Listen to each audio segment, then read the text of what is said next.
Work and life harmony. It's not only about work-life balance. I think that's what everybody thinks when I mention that. It's part of it, but it's also about harmony within yourself, harmony in your career, and doing the things that you love. And then it's also about creating harmony in the workplace between coworkers and leaders being able to create harmony. And ultimately, it's about creating harmony that goes out into the world.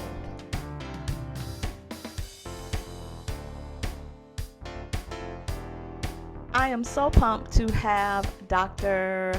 Nirvana Leix of Leix Dental here today. She is, I should secretly say this. I always secretly say this. I shouldn't say it out loud, but she is, I won't say my fave client because that'll cause controversy, but I'll say my ideal client. And I'm going to make that make sense in a moment on why she is. She has an awesome practice in Lakewood, Illinois. Dr. Leix opened her dental practice, Leix Dental, in 2008. Her practice focuses on complete health and cosmetic dentistry. Family is very important to her and her whole team. And she is, and I often say it this way, let's see, Dr. Leix. She has a husband, Jason. She's a mother of 4 children, 2 kittens, and a puppy. Mm-hmm. Yes. And what I didn't know about you when I was reading your bio is, I mean, of course, I know that you enjoy health and fitness and sports. I didn't know you had done all those marathons. And this I do know for a fact. She is a personal growth warrior. Welcome, Dr. Leix. Thank you. Thanks for having me. Yeah, Excited. because it's going to broadcast on Valentine's Day. And so it's about self love. Self love is the new self discipline. You have so much love, love for your profession, your industry, your community, love for, excuse me, your team, love for your family. And one of the things that I think we've been working on, if I could be so bold to say, is making sure you carve out that time to love yourself. Mm-hmm. And I think that's really the what we came up, just to catch you all up, what we came up with last year for her sort of climax moment in the coaching was that this self love, or being a stand for your own work life balance, was a non negotiable. Yeah. I mean, I think as a woman, we're always doing so much for everyone else, and that you almost forget until you're reminded that no, these are things I'm allowing to happen. So when you kind of put your foot down and say, no, this is non-negotiable. This is what I need to happen in order for happiness. And then that's happiness for everyone, right? Because if I'm happy, my team is happy, my husband is happy. Right. And so, yeah, I just had to stop and say, no, I really need this to happen. And it's non-negotiable. My schedule is non-negotiable. My calendar is non-negotiable, because the second I start saying yes to this, then no happens to here and these things, and then my kids get neglected or whatever it may be. So um, that was very important. And I love fiercely. I love everyone fiercely. I'm very passionate. So when I do something, I'm going to do it full out. And as many dentists are, type A, big personality. I don't know if I would say big personality. I'm not a big personality, but we're very strong-willed people, very stubborn, and we want to do things. We're perfectionists, and many other types of professions are the same way. But we do so much for other people and our patients, and then we don't realize that we're getting burnt out. It's critical. It is a non-negotiable factor. Let's kind of back up, because this is a question I've never even asked you before, and let's start with what had you go into dentistry, your love of dentistry in your community, and then having a private practice. I don't think I've ever asked you that before. No, I actually was pre-med going into college, and I wanted to be a pediatrician. Okay. And ultimately, I really kind of researched individual professions like a chiropractor or nursing or just in dentistry. And it just was something that I really liked, the medical, the science, and then I really loved art. And I was really good with my hands, and I've always had a creative part to me. and I really liked the science. So I kind of researched and I came up with dentistry. What about the desire to have your own practice? Because that's a whole different aspect of it. That's being an entrepreneur and having a business, and yeah, Yeah, I've always been an entrepreneur at heart. I can tell that. When I was little, my mom tells a story of how she'd go grocery shopping and those chocolate striped Keebler Elf cookies, I would just put them on a pan and walk around the block and selling to my neighbors. Used to read the Babysitter Club books, and then I formed my own club, and I got babysitting gigs growing up. And so going into dentistry, I really liked the medical part of it, and then the science of it, and then the art of it. And knowing that I could be my own boss was a bonus. I knew I'd always own my own practice. And we always, Nirvana and I always bond. Some things we're like extremely alike on, and some things we're so different, and that's why we compliment. I want you to know I was a Girl Scout and didn't sell a cookie. Like, I was supposed to sell it and I was scared.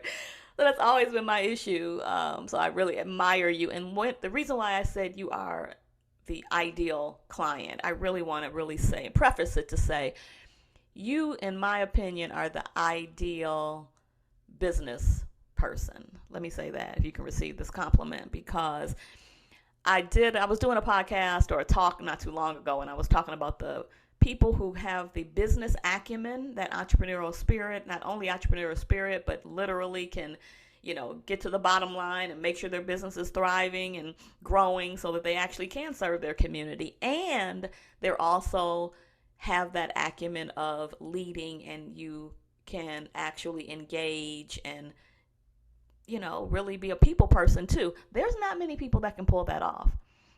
And then in a practice like dentistry, you've got threefold. Really, you've got the art and science of your craft that you're doing literally all day, and then you've got owning the business and keeping that thriving, and then you're leading a team. And you, my ideal client and friend, do all three marvelously. So first and foremost, I just want to celebrate you.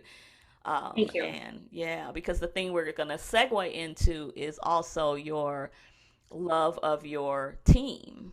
And that is her greatest strength. And then all of our greatest strengths are also what we're going to be unfolding today too, can be our greatest weakness, because when you and I began to talk, it was, I care about my team so much. I care. And listen, everyone, and I want leaders to really get this. She even cared about a team member at the time that is not there anymore. She cared about her from a career development standpoint, knowing that if she really helped her figure out what she wanted to do, she might not be there anymore. So you care about them from a personal perspective, their work-life balance, their personal goals, their career development. You care. I do. Yeah. And what we decided was we needed to partner, because can you be their career coach, their life coach, their goal coach, their dream coach, without burning yourself out? And one of my very favorite quotes that I read recently talked about the fact that burnout, and this in its origination even, was a form of caring too much. So I say your greatest strength of caring, caring can also be what can hurt you. And it definitely has. And you decided to do something very unique, and that was to not only have me come on and coach your team and help them to fulfill their dreams and goals, and to spend some time with you and your hubby coaching on dreams too. And just talk a little bit about why a personal growth warrior understood the importance of that. Well, I think it's a very personal, I don't think I know. It's a very personal thing. So to have someone really personalized and customized and really get to know you as a person, myself, and then where I'm coming from and my background, because both, as much as I love my work, my family is very important, and they both are always, you can't ever separate the two. So having my husband on board was important for helping each other know the relationship and how we can support each other, and then how he can support me and what I wanted to do for my office. And then the team, just that was just bonus, because we learn so much and build that relationship amongst every single individual. I'm going to share this awesome picture of your team because I think it depicts you guys so perfectly, and it really also segues into your love of your community. That's one of my favorite ones. I want to share this with our audience. First of all, it says so much. It says dream until your dreams come true, because that's what we're focused on with your team.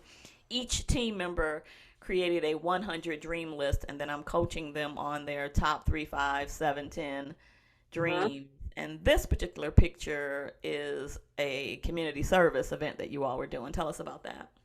Yeah, we went to Feed My Starving Children, and volunteered our time and some hours, packing food for children. And then Leix Dental donated over $600 to that great cause. So we want to say, I need to also say, as far as teams go, and I say this very delicately as well, this is also the ideal team that I'm coaching. Everyone takes personal and professional development so seriously. They take, we were speaking of the fact that we had that team member who left and transitioned another one in, and when that gap was there, I honestly have never, I've been working with teams and leaders, I like to say 20 years. There's really more, but I don't even want to say that because it says my age. So let's just say 20 years. And the team was like, wait a minute, because I think we were trying to figure out, like, what are we going to do to divide this stuff up, and we were going to talk about it next week. The team was like, no, we're going to talk about it right now, because each and every one, we're going to divide this task and get it done. And we're talking about hygienists, we're talking about dental assistants, and the front office all coming together to do the administrative things. And you all come together. The team meetings, I literally want to record them and make it a reality show, because the team meetings are so just supportive and creative. The thing that's so interesting to me that I find in our profession, and I'm talking to other coaches and trainers, those that are personal and professional development warriors just continue to want to build and be better and better and better. And oftentimes in my profession, people think you only go to a coach if something's wrong or broken, not to go from good to great or great to greater. Mm-hmm. So I want to make sure that we give your team their A and just know that they're working to get the A plus. Mm-hmm. And before I share with you what I can't wait to do, which is to share the clip of your team member who is an appointment coordinator, Nasaria, her coaching session, I want to talk about one more piece of love, because we talked about love of their profession, the aspect of loving yourself, loving your team, loving your community. We would be remiss if we didn't talk about the love of your adorable family. So let's just talk a little bit more about that. I'm a wife and a mom first. Like, my family is the most important thing. So my husband, I met him when I was 15. We just support each other. He's my person. And I've always wanted to have a huge family. And I'm very blessed.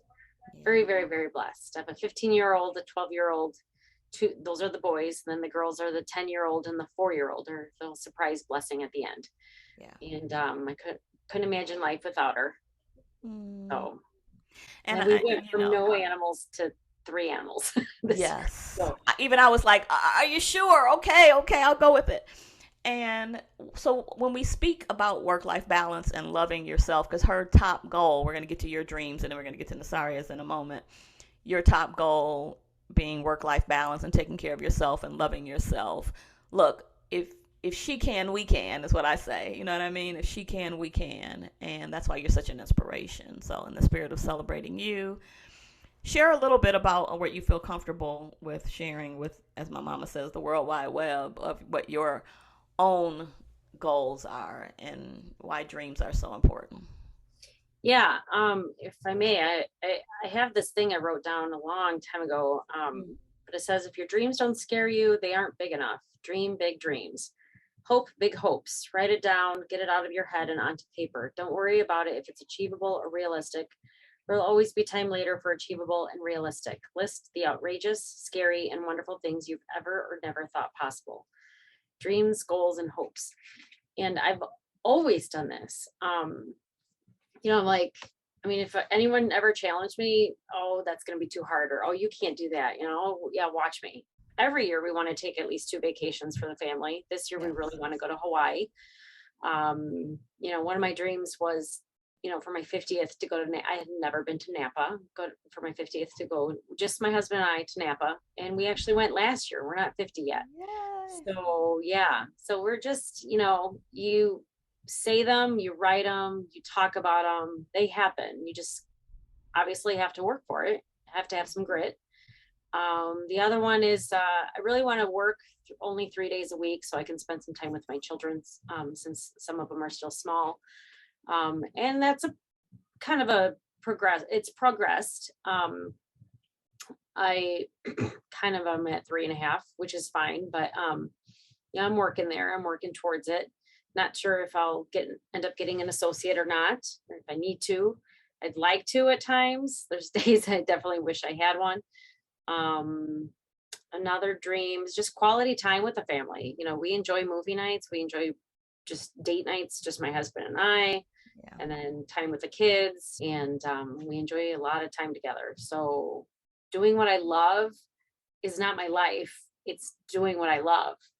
But my life is my family. As purpose driven as each of you are to your profession and your community, you make it okay to say the number one thing is me and my family. Like when I talk to your team, like that's all of their deep core purpose, and you make that okay. So I think that's very special about it. And then the other thing that I think is unique is I help Dr. Likes just as much with holding her accountable for what she wants to do for the practice so that she can make a contribution to her community as I do to her personal goals. Like we don't distinguish the difference. We go hard for personal, we go hard for professional, and it's the same. So what you're going to hear is this amazing awakening of Nasaria, because if you remember, so we've been doing this is our second year in this, looking at our dreams and then picking goals and then going for them ferociously. We just recently added accountability partners. So you and Nasaria are accountability partners. She has the wonderfulness of having this personal growth warrior as her accountability partner, and I know she was scared at first. the CEO and the owner of the business. Yeah, she was nervous. And then my office manager, Katie, told her, no, be happy because you're going to get what you want because she's going to push you and keep you accountable. Yeah. So I can't wait for you to hear from that perspective. We have to go all the way back to last year, though. Well, 6 months in, around July, we celebrated all these dreams that your team fulfilled. Nasaria was just coming on around that time. Yeah. And remember, she said that her husband said, why are you all doing all this personal stuff at work? Why are you doing that? You need to just work. So she and he went from that to what you're going to hear today, and that to me is part of the remarkable thing. And then I want you to also just listen for how we can support her through the rest of the year to really have these breakthroughs. She had amazing breakthrough. One other thing is she recited a poem, because her assignment before this was to take an area that she was really working on, and since she wanted to start getting back into poetry, write a poem about it. And so I have that captured too. So awesome. Take a listen. I love how you captured a barrier and we're like bulldozing it down with the strength. Yes. And that was my whole, I tried to make that into, like when I do feel lazy and when I, just go back to the poem. And I love that. So let's back up. Okay. So what would you say are your top goals for 2022 off of your 100 dream list? So the first and foremost would be fit into my outfit. I feel like if I feel good, I will do so much better. So that is my number one. Number two is plan a family vacation, which is in the works. Do more clinically in the office, which I have been. More one-on-one time with hubby. Start writing again, and then pay off my lawyer. So if you look at it and juxtapose it and compare it to being lazy, if you think about it, the opposite of that is discipline. Yeah. That just sort of came to my mind. So I want you to really see that actually, now that I look at all of these, you've really got two things to do. Don't be lazy and be disciplined. Does that make sense? Where does that fall in your life? Everywhere. I mean, the lazy part is really hard because it's hard to get up in the morning. Like in the mornings, that's where I find myself really lacking. It's like, oh my God, I need to get up. I need to just do it. And that's part of my just do it mindset, is like, you don't think about it. The more you think about it, the more you're going to get into that, lump slump type attitude. So with discipline, I think I have it. I just need to tap into it. I think, the more I do it, the more it becomes a regular habit. So I just need to tap into my discipline, because I know I have it. I just need to do it. And think about it. So 2 things. I want you to recite your poem again, because that was the assignment initially. She understood the assignment. So you understood the assignment. And that was like, you did it faster than I ever thought. And I love what you shared about you and your hubby doing it together. I love when you all do those kinds of things. And it's so funny, because I think you guys have come such a long way in your new job, because remember in the beginning, he was like, why are you doing all this personal self-development stuff at work, girl? Just go to work. And you're like, this is what they want me to do. And now you're like, this is what I do. I do. Yes. It's so funny you say that. And he was just like, I talked to my boss about health coach, and, they were just like, do you really need that in your field? You're an IT guy. And he was like, yeah, we do. And he was just like, oh, okay. And so they pitched it to his boss, and his boss, I think, laughed, but he was just like, that I'll bring it up next year. We'll bring it up next year. Don't you wish, or your husband wishes, that his leaders thought like Dr. Leix? Because what she believes is, first of all, she wants you all to be happy. Right. She wants you all to be personally fulfilled, but she also knows what I know.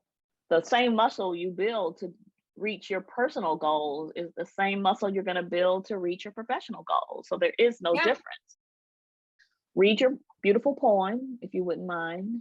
All right. I didn't name my poem, actually. I didn't name it. What would you name it now, looking at it? Based on what we're talking, well, let's hear it first, and then let's come up with a name. Go ahead. Okay. This dreadful sound of this alarm makes me want to throw my arm and cause it harm. There is nothing I want more than to stay laying in this bed. So much to do, I should probably just get up instead. What's 5 more minutes in this warmth and comfort? My inner beast wants to get up and punch her. That tug of war starts to begin, but Kim's words start to sink in. Use the driving force and you'll be back on course. I close my eyes and think of my whys. My legs start to move and I'm back in my groove. Up, up, up, fill your cup, slay the day. You're not going to be lazy today. Yes. There's so many things in there that could be the title. Yeah. So in your most humanness, knowing what you really feel is the root cause of you not living up to your own expectations, look through those words of that poem and what would you title it? Because I want you to title it something that, so you don't have to always read the poem. The minute that you feel yourself slipping into laziness, you could say that sentence or those words and it would be the trigger. I guess it would be Slay the Day. I thought so too. Yeah. Thank you for helping me. I was always, I think I'm comparing my old self to my now self, because I was always the morning person. I was always the one jumping up, and they would always say I drink crazy juice, because in the morning I would always be up and like alert, and I was always the, hey guys, I was the one in the office. I was like, good morning, and everyone's all like, was good about it. I was always that energy. And so now that I'm getting older, like in the last like 3 years, I'm noticing that it's hard to get up in the morning for me now. Like, so I think it's something else. You have to look and see, am I going to bed enough? Am I getting that deep sleep? So while you all are studying sleep, look and see, maybe, is there something physiological, something that you're taking, eating, doing, worried about through the night? You know what I mean? Figure out what has had you not be that person. So I'm going to take back what I was going to say, which was maybe you're just not a morning person and you don't want to do all that in the morning. But I'm going to say no. Let's get to the root of it. And what a fascinating way to do that while you're studying sleep in the practice.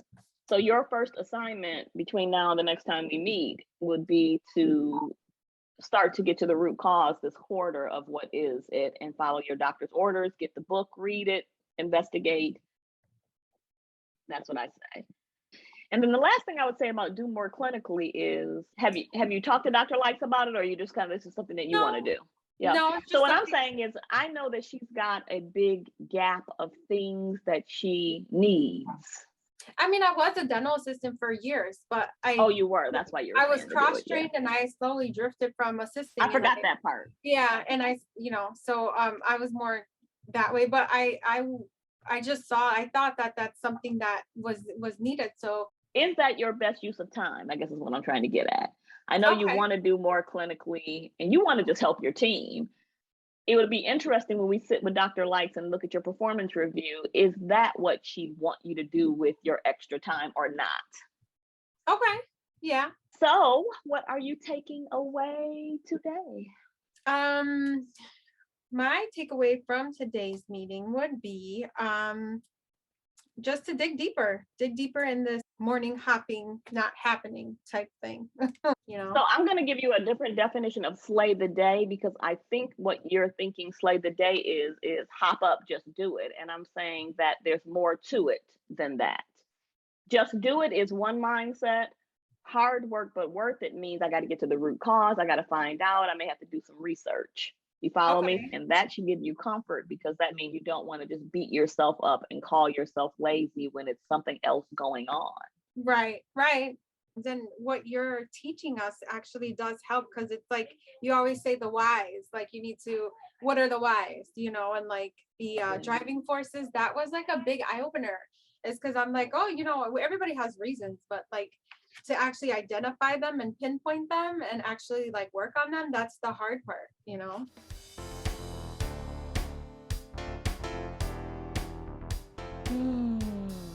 First of all, I'm just because it's confidential, you don't always get to hear all just how hard they're working during coaching and how serious they're taking it and all the ahas that happen. And I do love that we're going to start our triangle where they can debrief with you what they got out of it, along with me with you. But what were your initial takeaways? I had a whole bunch. But I did too. You. I started writing some down. I'm very impressed. At the same time, I'm not surprised. Yeah. She's an amazing lady. She really is. And I love that I'm her accountability partner, because I definitely, knowing this little bit of insight from her, I can help her with that discipline. Mm-hmm. I guess I want to learn what it is how I can better support her, because you know what it is? Can I share? Yeah. What my big aha, even after I talked to her, was you heard me say at the end that really what was going on with her is you constantly heard her say, just do it, just do it, just do it. And that is what you admire about her, that she'll just do it. Should anything you need to get done, she'll get her done, right? Yeah. If you listen to the two things that I brought out, but I'm sure there's others, the aspect of getting up in the morning and just doing it versus researching and finding out what she really is going on with her body or mind or what she needs to do. And then even the aspect of just do it, help out with the team. She didn't know if that was what you wanted her to do or not. And I know you've got a lot of great things you'd love, Nasaria to do. So imagine just doing it and then she's on this path and then you've got to reel her back in or not. So the just do it is her strength, and then the just do it is a weakness. Mm-hmm. And the reason why I say you tie into that, if you could foresee, now the World Wide Web gets to see our coaching, you make being a personal growth warrior look easy. It's going to bring tears to my eyes. And I know countless books you're reading, groups you're in, self-reflection, tears, screaming, texts that you send me, like you and Jason know how hard you work to be a personal growth warrior. If you make it look too easy, people think that it's just about slaying the day and having a slogan. And I'm like, no, you gotta slay. Slay is like fighting the dragon. So I think my coaching for you is to even be more transparent and vulnerable of what you have to do to slay your own dragons, and so they can see that it actually takes work. Sorry, I'm making it look so easy, but it isn't. What does that ring for you? It speaks to me because yesterday I had one of the worst days in dentistry in a long time. Yeah. And no one in the office knew about it. Right. you know, and when they ask, oh, how'd your day go? Or how'd your weekend go? Or how, you know, it's, oh, great. It went fine. It was fine. Because what am I going to do? You know, tell them all my problems. Crying snot in the So, middle of the yeah, meeting, you know, yeah. exactly. So,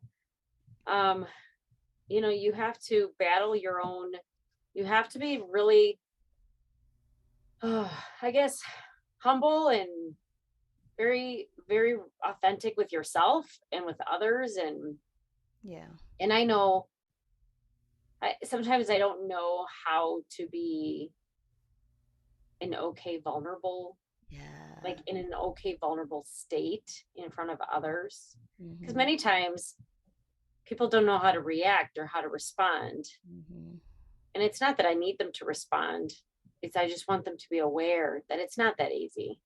Yes. And you know, I think we both love Brene Brown, and she talks about Yes. vulnerability and shame Yes. and all that. And one of the things that way back when that I loved about it was talking about that messy middle. So, look, we just uncovered. I promised Dr. Likes this time would be worth her while, not only an interview and not only sharing her greatness with the world, that it would be that coachable moment. And I was confident we would come up to it, didn't know what it would be. It is that as you support Nasaria and others, you figure out also how to share just the right amount. And there is an art and science to it. As a coach, I have to learn it. How do I share enough about me? People go, like, you never really tell your whole story, but I can tell you really understand. And so, how do you be a personal growth warrior and show your scars without grossing somebody out? Like, you know, Yeah. the key would be not showing them while they're still bleeding, but once that scab is on, it's okay to say, let me tell you where this one came from, and this one came from, and what's going on. And this one actually still hurts. We can work on how you can be and show the wounded warrior, if you will. And what Brene Brown called it was that messy middle. That sometimes we say, once upon a time it was this, and then she married the prince and went off. And then we don't know what that middle part was for you and Jason and how you got there, or what goes on now. You know what I mean? To use the analogy. So I think that's a great opportunity for us, because then you will inspire them to really do the work. Now, I say one more thing, and I know you got a busy day. I'm going to share what I mean by self-love is the new self-discipline. I was inspired by a website called meaningfullife.com, and the post was about how to practice self-discipline with self-love, and I just want to read it, because in being a warrior or slaying the day, we also don't want to accidentally slay ourselves in the process, right, and be too hard on ourselves. So the quote was, whether you're embarking on an exercise regimen, attempting work that you've been procrastinating, trying to establish a new healthy habit, you'll get farther and you'll do better with your results if you do it with a pleasant and loving attitude. I'm going to say towards self is what they mean. Treat yourself gently and allow your strengths and talents to slowly emerge. Work every day, work consistently, but work tenderly. You must not diminish or destroy yourself while trying to improve your life. Build yourself up while you go out of your comfort zone. And that's, I think, the best way to look at self-love is the new self-discipline. So I think you and Nasaria as partners can be gentle with each other and then push each other. Your challenge is, though, to let her really see behind the curtain. Big aha also was, I love it, because just like you and Jason bond together and do these projects and dreams and goals, Nasaria and her husband are doing the same thing. It's just so adorable, right? What you also didn't hear was when she wrote her poem, he was like, I didn't know you wrote poetry. And it was doing the exercise that he saw it, and then she didn't know he used to write short stories. So they like bonded over like the creatives that they do. What would you say, though? You have a moment. We have a moment to say to her husband's leader, as they got the nerve to pitch coaching, right, to him, and he laughed at them, which I've been laughed out of offices before when I said I wanted to coach teams. So what would you say to Nasaria's husband's leader on why coaching will help them and him? I think as a business owner, this is such an amazing way to build relationships, and you really do grow professionally because you're looking at yourself first. You're growing yourself first, and you can only get better on the outside if you're getting better on the inside. Yeah. Takeaways from today? That I am very blessed and fortunate to have cross paths with you. Yeah, that's my takeaway. Thank I'll you. get teary-eyed if I say more, I know. but you're just a blessing. Thank you so much. I appreciate that. All right.